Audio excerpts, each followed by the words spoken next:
The Acolyte Season 2 is coming. I can't honestly wait. It's gonna be as amazing as Season 1, because who did not enjoy this absolute slop fest of woe garbage? You know, for all the terrible things the Acolyte has brought into this world, there is one achievement the Acolyte's creators should be proud of.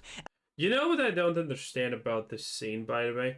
It's the fact that this is OSHA, and she puts this helmet on, which is something that you are supposed to train as a youngling with, and now she's super powerful, loses control and whatnot. Why didn't this happen when she was a kid and actually training as a Jedi? Why did no one see this amazing, glorious, super hidden force choke potential? I don't know. Well, the writers don't also, so I guess it's fine. And that's the way that they've finally been able to unite Star Wars fans like never before. A fan base that's constantly at odds with each other has finally been able to come together in agreement that this show is just pure garbage. Yep. Disney has reduced George Lucas's Star Wars into bland people in bland robes doing uninteresting things slowly. This feels like Gary's right. Star Wars on the CW. What a completely mess this show is. Something that is kind of a problem and afflicts most of the Star Wars Disney Plus stuff. Everything feels small. And Disney can cry. It doesn't feel small. It feels dumb. I can't tell if the story of the Acolyte has been done in 5 days or 5 years. I just don't. Characters just teleport around places randomly. They appear when they need to. And in contrast to something like House of the Dragon, where you actually know that it takes people time to go to places, and it's actually amazing that you know how much time has actually passed since things are happening. It has setups, it has payoffs. The Acolyte has none of it. Well, to be fair, Disney Star Wars has none of it also. Review bombing all they want, but there isn't one reputable reviewer out there from all perspectives and sides who actually likes this show. Which brings us now Dude, this scene. to episode This scene right here. The fact that OSHA's bot thing is literally everything she requires him to be. And by the way, how does she even know what the robot does? How? OSHA is supposed to know what the robot does because it's her robot. But May just randomly also knows exactly everything that OSHA knows about the robot. It's kind of absolutely crazy and stupid. And this the robot does everything. And by the way, no one removes it from her. Everyone is constantly like, okay, we're taking you in custody. Here, have your robot that does everything. You know, the Silver Knife robot. Here, have this, have that. Are we gonna tie your hands? Nope. Doesn't matter. It's so dumb. Everything's episode 8, the finale of the worst show of the year, and quite possibly the worst Disney Star Wars project ever made, and boy did this finale not fail to disappoint. From turning the quote-unquote hero of the story evil. How does everyone feel about the idea that they bleed the Kuiper crystal, by the way? I don't know how I feel about that. I personally never cared. It was, extended thing. But it did have some stories about... Who was it? What was it, Darth Vader who supposedly bled his crystal? And there was a good story about it.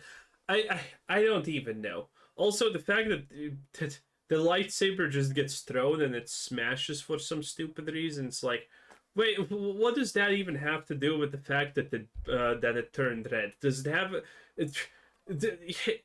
Smilo's lightsabers got thrown around about the whole place like 15 times. They didn't break. Saul's lightsaber gets thrown 1 time and it smashes like a cheap toy? Are you kidding me? Story evil, and somehow telling us that that's a good thing, to doubling down on the idea that the Jedi are just corrupt, power-hungry lunatics, to character resolutions that take you nowhere, and literally prove that this show is pointless. So yeah, it's... This was just intended as a super cool scene, but, I mean, it was super boring. Safe to say the Acolyte really did save some of its worst for last with this one, and Also, Sol, for some stupid reason, tries to actually shoot and kill May, which makes no sense.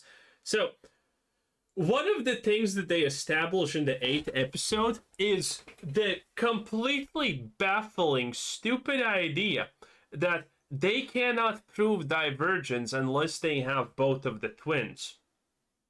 And if that is true, that they can't prove divergence if they don't have both of the twins, then what was the goddamn point in going to the planet and collecting moss in the first place?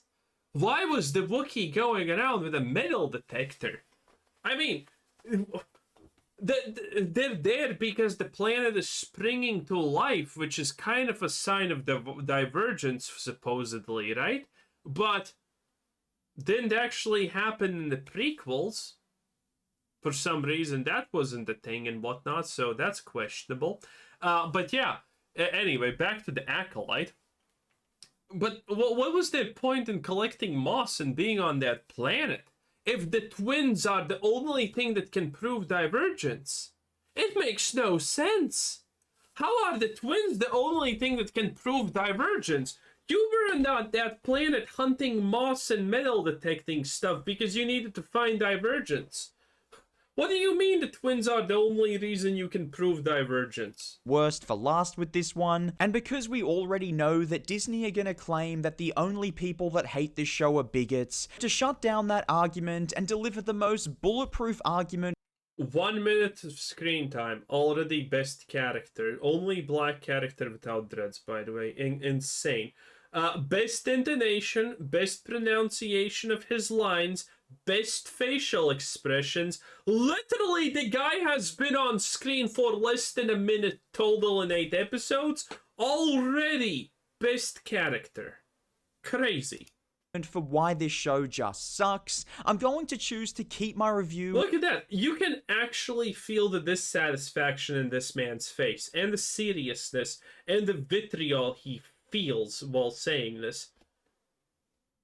And then you have Amandla Stenberg and her expressions of happiness, sadness, pain. She's laughing. Yeah. Look, dude, it's not even funny. All about the objective reasons for why the show is garbage, and try and stay away from anything that they'll be able to misconstrue and be able. Bro, I love this trend of opening doors that open automatically with the Force. To attack us for being toxic fans. But before we get to those reasons, it's here's Vader. a quick word. No, I mean, And with all the Morbius. I mean, Palpatine. Close enough.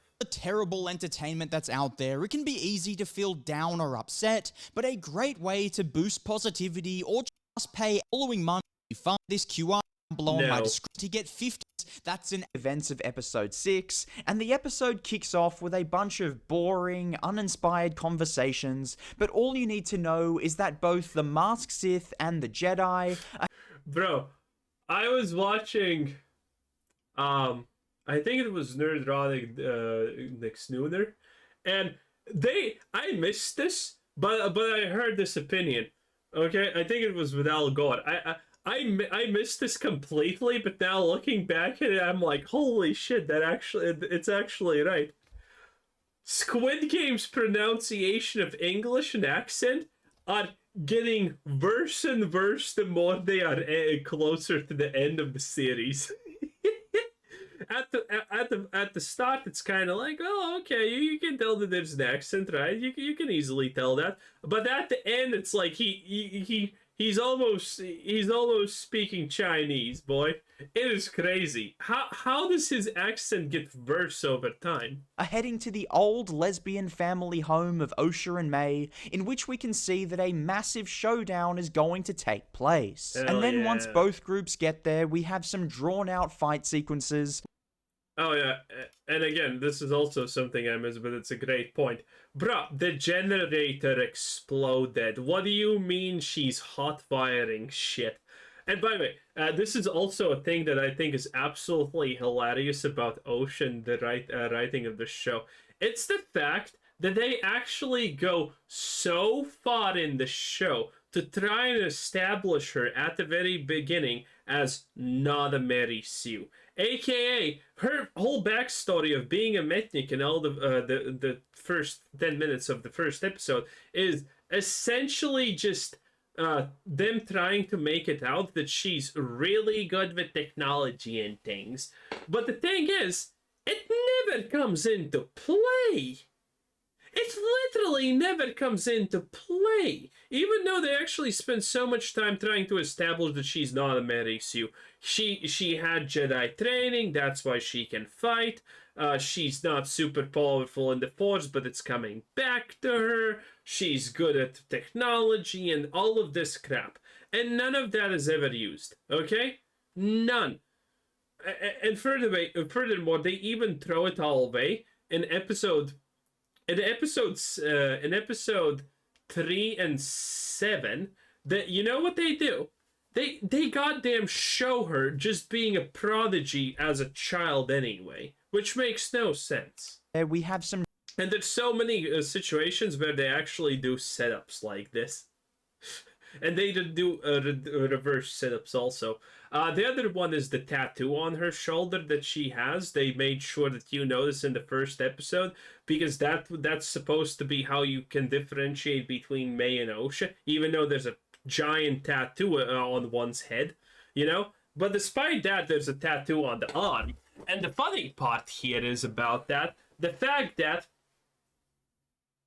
it never comes into play. The first time May swaps with Osha, the tattoo thing doesn't even come into play. Saul just magically figures out that it's not Osha but May. It's ridiculous. And then they have even anti-setups. And the anti-setups are actually the absolutely most hilarious. Remember when Jedi Master Torbu committed self-deletion because, you know, he couldn't deal with the white guilt? Yeah, exactly. And then May finds him and, you know, sniffs the poison and goes like,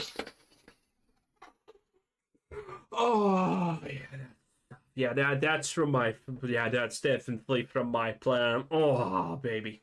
Yeah. And then she says, we were taught as children to use this for hunting. And she just says it. And we never get a flashback of them being taught about the native wild flora and fauna of the world. We get absolutely nothing that even resembles something that can be poisonous or even an animal on the planet. It's a mining colony that's supposed to be dead, you know. And then it's the fact that May needs to go to Smilo Ren and ask him to distill the poison. Which is even stupider. Because Osha pretty much implies that they know how to do it themselves because as kids they were taught to do so. So why does May need Smilo to distill the poison for her? Don't know. Drawn out fight sequences, leading to Master Soul eventually admitting out loud that he killed May and Osha's mother, which then angers Osha, and what do you— And this seems completely stupid. Like, every single person with even half a brain is looking at this and saying, Bro, your mom turned into an evil-looking ghost demon smoke thing, said absolutely nothing, and started absorbing May in front of us. Yeah, I put that. Yeah, I cauterized her wound with my lightsaber. You can be sure about that one for sure. But no, that doesn't matter. He killed her for no reason. And then her dying words are, I was gonna let Osha go. What do you mean you were gonna let Osha go? Couldn't you start with that? I mean, how dumb are you, lady? You know, she kills Master Soul and turns evil. Yeah. Which leads us to the first problem with this no. episode, which is that Disney and Leslie Headland try to justify Osha turning evil and literally try and tell the audience Osha turned evil after Smile Ren failed the speech check 3 times in a row against her. Audience that it's a good thing. And why is it a good thing? Well, according Because to the Disney, Jedi are because it evil. allows Osha to be her true self. Yeah. And no, A complete insane murder, because that's obviously good. I'm not joking. That literally is the reasoning, because there's a line where May says to Osha, I'm not going to stop you from joining the Sith and being who you were meant to be. I mean, seriously, Meant by to that be. logic, there are no bad people in the world at all, because they're all just being their true selves and being who they are meant to be. I mean, Calling the Jedi incompetent is fine. Calling the Jedi accidentally evil because they sometimes take actions that are leading to bad outcomes, fine, honestly, acceptable. But the fact that these showrunners are so out of it that they are blatantly, objectively calling people who are just murderous, evil people who kill for no reason, effectively, out of spite, out of hatred, and for no reason, and find solace in violence as objectively good is just flat out taking insane pills. you only need more than one brain cell to know that that idea is beyond fucking stupid. But then following this incident, Osha and the Sith wipe the memory of May. By the way, I love the fact that her facial expression doesn't change at any point. It's crazy. Wipe the memory of May so that the Jedi can't use her to find them as they end up taking off together. And then we now get to the worst part of the episode, which is the sequence of events that takes place with the Jedi in the final 5 minutes of episode 8, as they basically claim that Master Soul was flawed in his judgment to kill their mother, and that he acted selfishly and went rogue. But we all saw what happened last episode, where the mother was literally turning into an evil cloud, so he acted in Yeah, evil, demonic looking ghost freak cloud and absorbing her kid.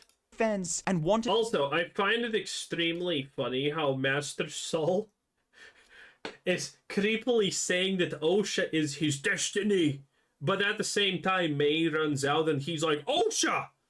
And May is like, no, I'm May, not Osha, you idiot. That he can't even tell them apart, and that if you're gonna try and say that there's some kind of magical bond between you and her, okay, that's stupid on its own. But the fact that this magical bond seemingly doesn't even work because he can't even tell them apart is even worse. Fence and wanted to protect the young children, in which it seemed that they were being groomed for some kind of sacrifice or ceremony. So all in all, also, I don't see people talk about this, but you understand that Black Mom is literally one of the most absolutely beyond a doubt powerful Force users in the universe that we have ever seen in Star Wars.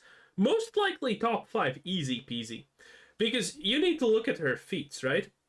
It took 30 lesbian space witches to get in the mind of a Wookiee and ask him, do you want to eat, boy? And he said yes, finally, because from previous experiences and, parts we know that's how the witches infiltrate your mind. They ask you dumb questions, dumb basic questions like, are you hungry? Or do you want to go home? And the moment you answer yes to them, they get you. That's how they vegetabilize you.